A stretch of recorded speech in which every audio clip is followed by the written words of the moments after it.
안녕하세요. 저는 올해 68살 정숙자라고 합니다. 제 이야기를 조심스럽게 들려드리려 해요. 오늘 아침 복지관 사무실에서 도서 정리를 마치고 흰색 약봉투를 만지작거리며 약봉지 냄새가 코끝에 스며드는 가운데 책 넘기는 소리를 들으며 제 것들을 정리했었습니다. 손에 든 약봉투를 잠시 내려놓고 스마트폰을 확인하는데 며느리가 보낸 여행 일정 메시지가 와 있더군요. 그런데 자세히 보니 숙소 결제 확인서가 첨부되어 있지 않았습니다. 조금 이상하다는 생각이 들었지만 곧 여행사에서 온 자동 음성 알림이 울렸습니다. 고객님, 확인하신 결제 내역이 없습니다. 결제 기록이 등록되지 않은 상태입니다. 라는 기계음이 반복되었고 저는 그 알림 메시지를 눌러 여행사 시스템 화면을 확인했습니다. 그 화면에는 분명 며느리 명의로 된 결제 기록이 전혀 없다는 알림 문자가 디지털 기록으로 남아있더군요. 이걸 보고 난 후 마음 한구석이 조용히 긴장되는 걸 느꼈습니다. 시계가 오전 10시를 가리키는 가운데 저는 따뜻하나 차가운 집중력을 모아 며느리에게 직접 전화를 걸기로 결심했습니다. 이 일을 미뤄서는 안 된다고 판단해서 말입니다. 복지관의 조용한 사무실에서 책 넘기는 소리가 연신 들려오는 가운데 약봉지 냄새가 계속 코끝을 스치고 있었습니다. 제가 직접 며느리와 통화하여 숙소 예약 상태를 확인하지 않으면 더 큰 문제가 될까 두려웠습니다. 그래서 전화번호를 눌러 최대한 담담한 어조로 말을 걸 준비를 하면서 오늘 오후에 며느리에게 숙소 예약 확인 전화를 반드시 해야 된다는 생각을 굳혔던 순간이었습니다. 약국 안에 들어서자 약냄새가 코끝을 스쳤습니다. 계산대에서는 자동 계산대의 삐 소리가 규칙적으로 울렸습니다. 약사 가운을 입은 남자가 차분한 목소리로 정숙자 씨, 고혈압 약 투약 기록에 이상이 있습니다. 지난 한 달 동안 처방된 기록이 끊겼는데요. 라고 말했습니다. 손에 든 작은 전산 기록지를 펼쳐 보이며 이게 병원에서 받은 기록인데 3월 이후로 약을 받지 않은 상태로 나와 있습니다. 라 덧붙였습니다. 나는 잠시 숨을 고르고 조용히 병원에 전화해서 왜 그런지 확인해 봐야겠네요. 라고 대답했습니다. 약국 책상 위에서 문서 한 장을 다시 한번 확인하다가 나는 결국 휴대전화를 꺼내 들었습니다. 서랍 깊숙이 숨겨두었던 병원에서 받은 진료 확인서를 다시 꺼내 들여다보았고 다시는 들키지 않으려고 했던 예약 기록과 약 봉투는 뒷전이었습니다. 전화를 걸면서도 마음 한켠에 무거움이 올라왔습니다. 나는 이 숨겨진 사실이 혹시라도 가족에게 알려지면 어떤 일이 벌어질지 알기 때문이었습니다. 자동 계산대 기계음이 계속 주위를 맴돌았습니다. 결국 전화를 받는 병원 측 직원과의 통화를 시작하며 다음 행동에 발을 내딛었습니다. 가스레인지 불소리가 조용한 부엌 안에 은은하게 퍼지고 있었습니다. 저녁 식사 준비로 된장찌개를 푸글푸글 끓이며 손에는 국자와 도마를 번갈아 들었습니다. 멀리서 며느리 목소리가 들리더군요. 솔직히 시댁과는 생각보다 많이 달라서 적응이 힘들었어요. 라는 조용한 말투였습니다.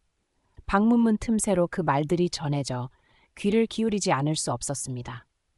며느리가 친정과 시댁을 비교하는 내용이 이어졌습니다.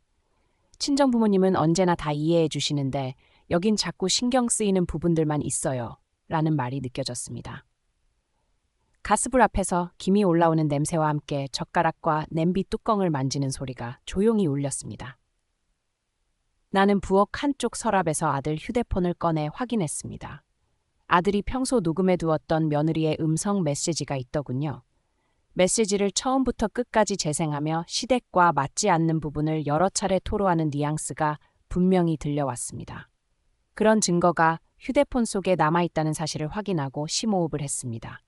쉽게 넘길 수 없는 무게가 목을 조이듯 다가왔습니다. 결국 나는 앉아있던 의자에서 일어나 아들이 있는 방으로 조용히 걸음을 옮겼습니다. 복도 끝에서 문을 두드리며 아들, 잠깐 이야기 좀 할 수 있겠니? 조용하지만 확실한 어조로 말을 건넸습니다. 답이 돌아올 때까지 손에 들었던 주방 행주를 꼭 쥐었고 가스불 소리가 다시 귓가에 맴돌았습니다. 저녁 8시가 막 지난 시간, 빗소리가 창가를 타고 조용히 집 안으로 흘러들었습니다. 전화기에서 울리는 벨소리가 집안의 정적을 깨뜨리더군요. 수화기를 들자 며느리의 목소리가 천천히 그러나 묘하게 긴장된 말투로 들려왔습니다. 숙소 예약을 제가 직접 확인했는데 왜 선생님이 예약 취소했다는 이야기는 없으셨죠? 그녀의 말에 순간 숨이 멈추는 듯 느껴졌습니다. 나는 말을 더듬으며 대답했습니다. 그게 내가 직접 처리했는데 혹시 불편하진 않으셨나요? 하지만 며느리 목소리에는 여전히 의심이 가득했습니다. 취소 확인 메일도 제가 받고 환불도 처리됐더군요. 가족끼리 이런 걸 몰래 하는 게 맞나요?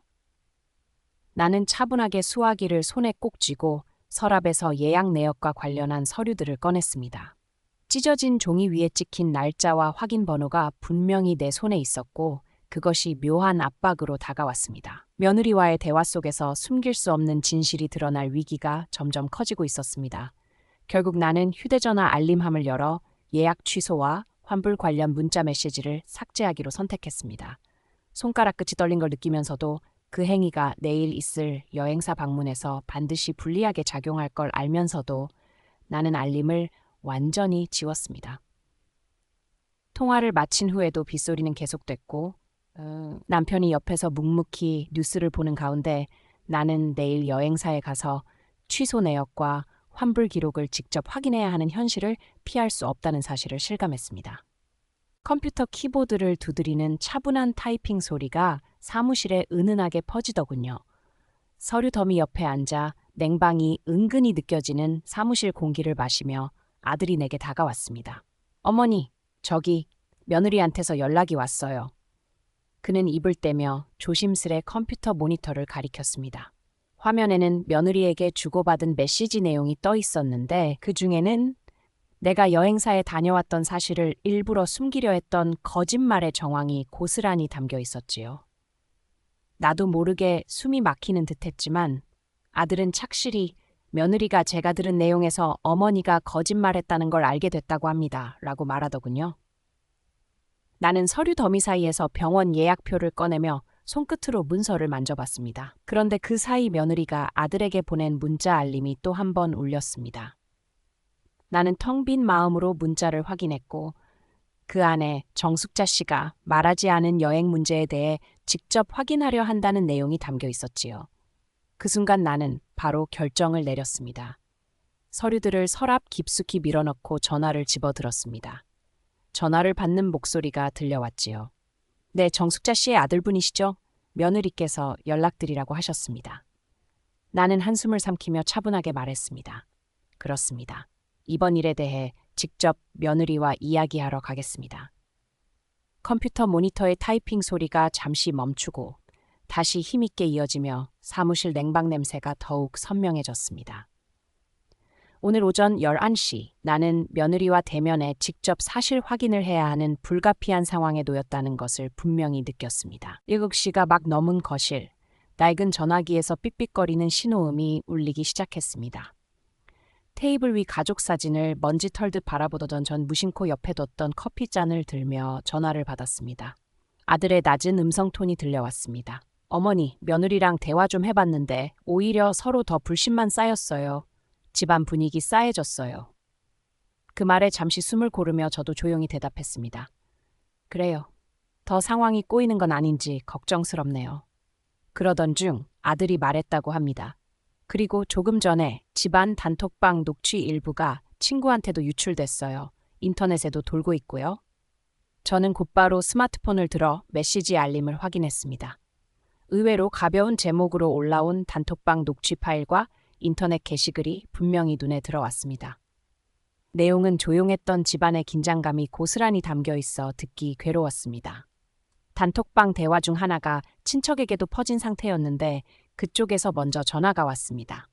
숙자 씨, 이번 일 어떻게 정리할 생각이세요? 상황이 복잡해지고 있어요. 낮은 목소리였지만 뭔가 재촉하는 느낌이 있었습니다. 저는 잠시 숨을 고르고 나서 결정했습니다. 서랍 깊숙이 넣어둔 예약 취소 관련 서류를 찾았습니다. 불안한 마음에 서둘러 서류를 서랍 밑으로 밀어 넣었고 누군가 발견하지 못하게 조심스레 자물쇠 달린 서랍에 넣기까지 했습니다. 핸드폰을 몇 번이나 확인하던 중 아들의 통화 내용과 인터넷 게시글이 점점 확산되는 듯한 느낌이 들더군요. 결국 전화기에 다시 손을 댔고 친척에게 직접 전화를 걸어 상황을 설명하고 잠시 통화를 나눴습니다. 그 전화를 끊자마자 이 모든 상황이 어디로 튈지 알 수 없다는 불안과 마주했습니다. 결국 다음 일정에 맞춰 친척과 다시 통화하며 상황을 정리해야 할 필요가 있음을 느꼈습니다. 복지관 휴게실 나무 책상에 앉아 커피 머신에서 나는 찌익하는 소리를 들으며 찻잔을 가만히 쥐었습니다. 오전 9시 차 향기가 은은하게 퍼지는 가운데 며느리가 느린 발걸음으로 들어와 말끝마다 불편한 질문을 던지더군요. 어머니, 지난번 여행 숙소 예약 취소 사실을 왜 저한테 숨기셨어요?